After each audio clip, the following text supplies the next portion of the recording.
Hi everyone, welcome back to Barefoot Living Academy. It's great to see you again. We're coming from our Barefoot HQ today. You can just about see Tess in the background. There she goes. So it's hi from James. And Ola.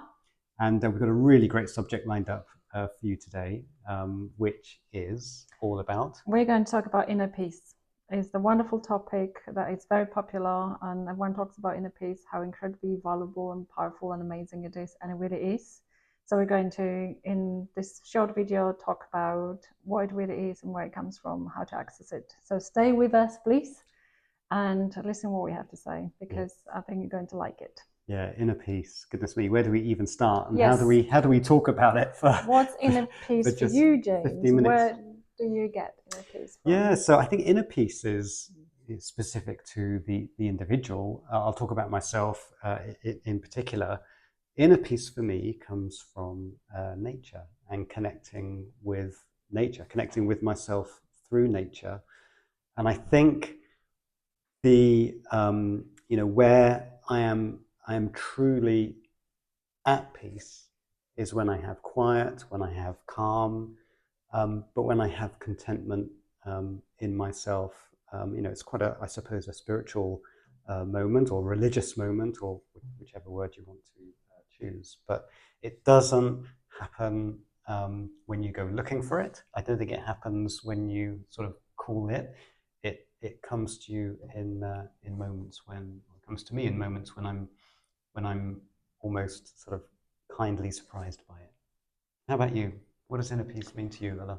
That take me to thinking, and my main idea of, not even idea, but experience of inner peace is the liberation of the self. That's how I would describe it. But what it means is liberation of the self from the mind, from the business. When you say it comes over you, surprisingly, I think what happens is that your mind just goes and you suddenly find yourself in this place of silence, inner silence, which is the silence of the chatter of the mind, and then you suddenly, all you can feel is a peace, because underneath all that noise that our mind creates, there is a beautiful silence and peace, which we can access if we're willing to drop the thinking sometimes, now and then. So you're reminding me, as you often do, of something when you talk, and this is why I quite enjoy these impromptu, spontaneous conversations we have. In that, so you talk about the mind and the busyness of the mind and the noise coming from the mind, and I go back to your challenge to me about where do I find inner peace, and I talked about nature.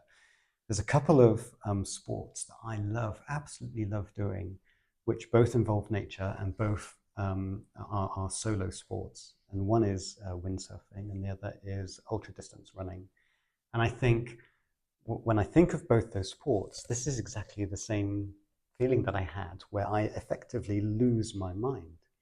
Because I suppose a bit like for those who have read Mihai Csikszentmihalyi's Flow, the book about flow, which is where he talks about how you can lose your mind, how you can lose yourself in the fun, in the flow of participating in an activity, and therefore perform it to a higher standard. That's like when I go windsurfing and I can effectively spend an hour zooming around on the water, come back to the beach and have no memory of it whatsoever, because it almost feels like I'm in a dream state of skimming over the water. Or even when I've achieved flow in distance running, ultra distance running, where I can honestly say I've lost periods of hours where I suddenly wake up and I wonder where the last 10 miles have gone. And it is a beautiful feeling. And when I reflect on these, I really think this is where I have found the most peace. I haven't gone looking for it. It has come to me, and I have effectively lost my mind, lost the mind noise and the mind traps that I think we have. And maybe that was what you were referring to there with the mind. Yes, of course, and that's the result of losing the mind. And we do this, like, exercise is powerful, because we land inside the body and we work with the body, and therefore we get out of our minds. Anything that can get us out of our mind and into here and now in the present moment will bring us into the moment of peace. The mind is a chatter. It's like a chat box that's constantly on. It's like this radio station that keeps going. Yeah. And it is all the time on repeat. Like 80% of what we think is really irrelevant, and it's like repeat tape that keeps going over and over our heads. 20%, I'm saying 80-20, but it's like around that numbers, it is what is actually where we use our mind to create something to live our lives. So, and the 80% of our chatterbox usually is a negative conditioning, right? We're conditioned negatively. We are conditioned to believe that something is wrong somewhere. Like mind likes finding problems, right? It's not a peace. Mind is not a peace, oftentimes. And I like this saying somewhere, some Buddhist texts, or one of those texts, spiritual texts, that says there can be peace between nations if there is no peace between two people.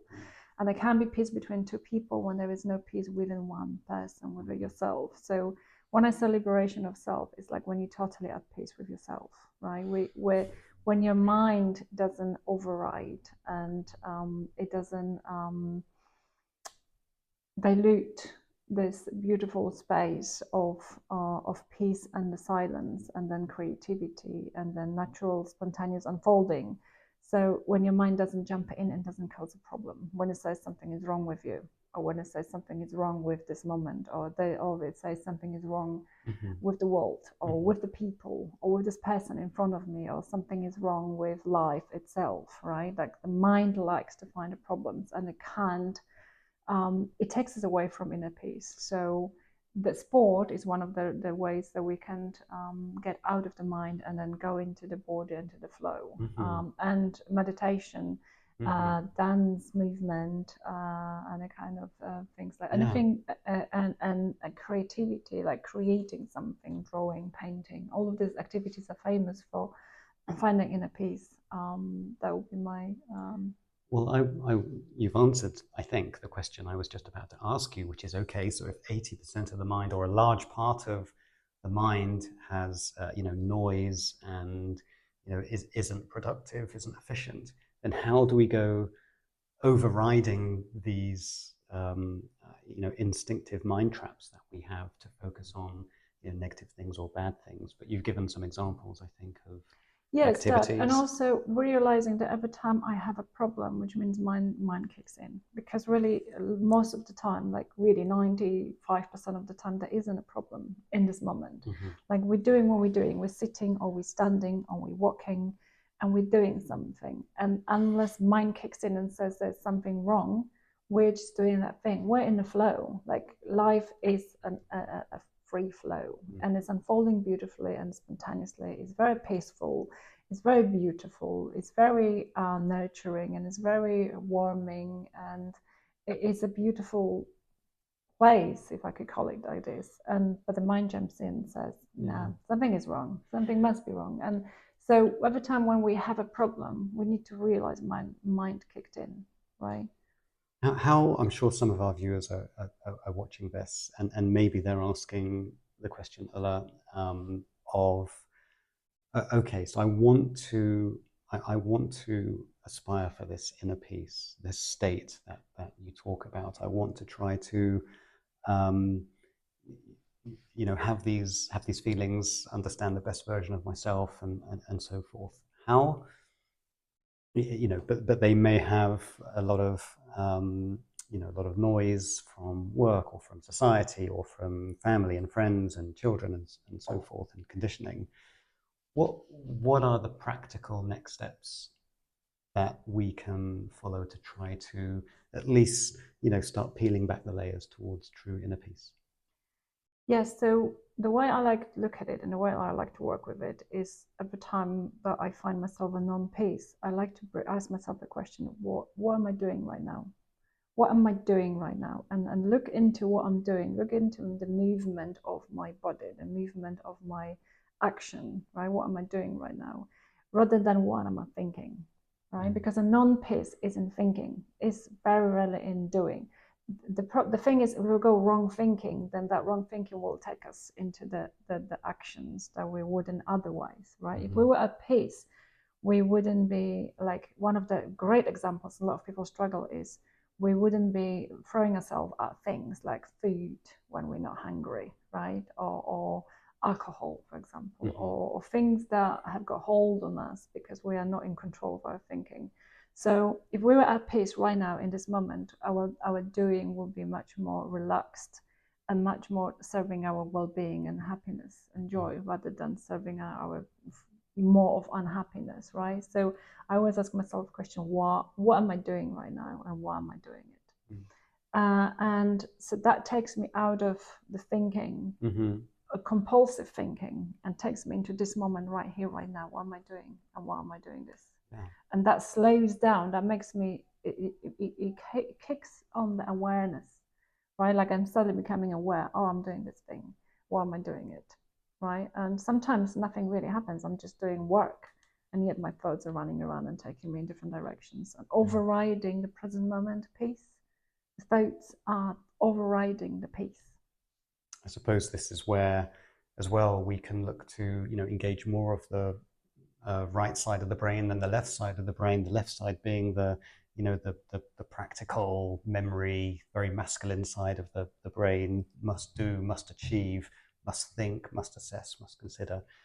And the right side of the brain being the creative, free flowing, energetic side, which I think would bring, the feminine side, which would bring more peace and calm, I think, to a busy mind, and a way of achieving, at least starting to achieve more inner peace. Yes, your exercises of yoga and slow movement, slow exercises are amazing for you as well, because then meditation as well. But a lot of people struggle with meditation because the mind goes absolutely crazy, and they're supposed to not have a mind or not think, and they struggle. But if we do slow movement, that allows somehow, if we then focus on this slow movement, the thinking slows down too with it. If we slow down our movement, the thinking slows down with us. But when the thinking is like really fast and happens by itself, then that creates anxious actions as well, fast movement. So slowing down the movement slows down the thinking. It's the same with breathing. A lot of people that struggle with anxiety is because they have got this fast thinking, because it goes with the stories of the head that is running. So slowing down the breathing, focusing on slowing down something, right, brings to slowing down the thinking as well. That's amazing. And I'll pick up on a word that you just said as well, Alyssa. You just said the word stories. And that's exactly all they are. Yes. Is stories. And often negative, yeah, because we're conditioned negatively. We're conditioned to tell ourselves negative story. We tell ourselves negative story about ourselves. So we can be at peace with ourselves when we tell ourselves a negative story about ourselves. We can be at peace with life when we tell ourselves the negative stories about life. We can be at peace with people if we tell ourselves negative stories about people. So these are the stories that we tell ourselves. Yes, that's what creates peace. Like, once again, it's the mind, it's the thinking, it's the beliefs that we carry. And then act accordingly.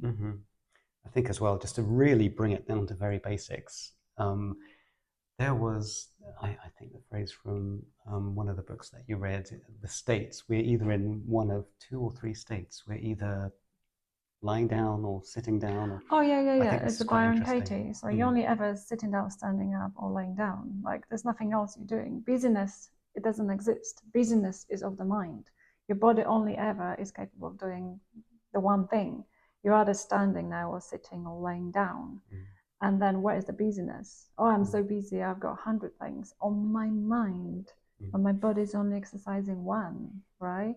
So I'm sitting down and talking to you right now. Oh, I'm so busy. Where is the busyness, right? I can be very busy if I have 100,000 thoughts running through my mind. So it's a beautiful example. Break it down to just, we're either doing one of those 3 things. So what I'm doing, I'm just sitting here and talking to someone, but in my mind I have 100 worries and problems, right? So that can be peace. Okay, very good. Wonderful. I'm not sure we could have done any more in just 15 minutes of talking about inner peace. We could really go on for hours, but I really hope you enjoyed this. Have you got any last words Yeah. on Inner Peace? Don't worry, be happy. Basically, that's what it is. Don't worry, be happy. Let your worries, let your hair down, let your worries, put your worries down, Very and good. be happy now. I'm going to go and put that song on right now. Let's do it. All right, everyone. I hope you enjoyed today's show, and please remember to hit subscribe, and we look forward to coming to you again soon. Let us know when you hit your inner peace. It feels amazing. Try it. Bye for All now. the best. Bye.